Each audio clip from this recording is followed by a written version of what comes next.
long-term disciplined agile growth. So long-term, first of all, you have a very long-term view. So when you have a long-term view, what is more important is the business plan, not the exit plan, right? If you go to Silicon Valley, the whole Silicon Valley view of things is how do we get to, to maximization? How do we get this as quickly as possible? So what happens is the exit plan becomes your first thing. You first start with your exit plan. Okay, I'm going to create something. Who do I sell this to? Is your number one thing. Then, okay, now let's build a business that this guy's going to buy. I'm like, are you guys have this upside down. Okay, and to do that, then they go around doing it, and sometimes it works, sometimes it doesn't, and most times it doesn't. However, with a long-term disciplined agile growth, you will make money in the traditional business sense. You will make net profits, you will have cash flow, you will do all that stuff.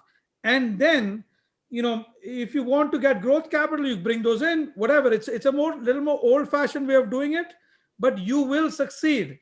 You might not hit a rocket ship, but you will. Now, I mean, so in a sense, maybe we're not investing in Facebooks, we're not investing in the next big one, but if we're investing a bunch of different things, from a probability standpoint, our probabilities of success are higher.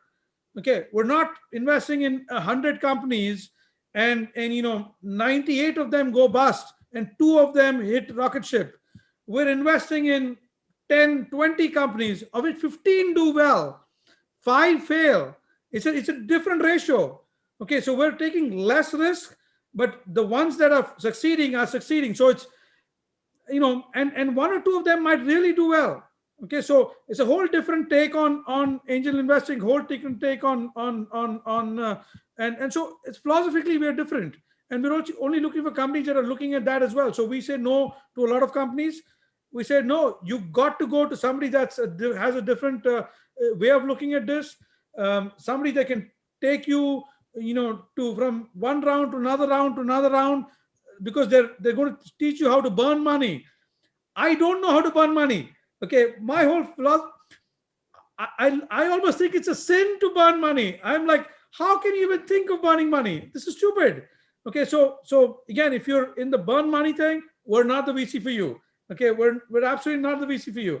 We almost we almost pay homage to money. We're like, this is sacred.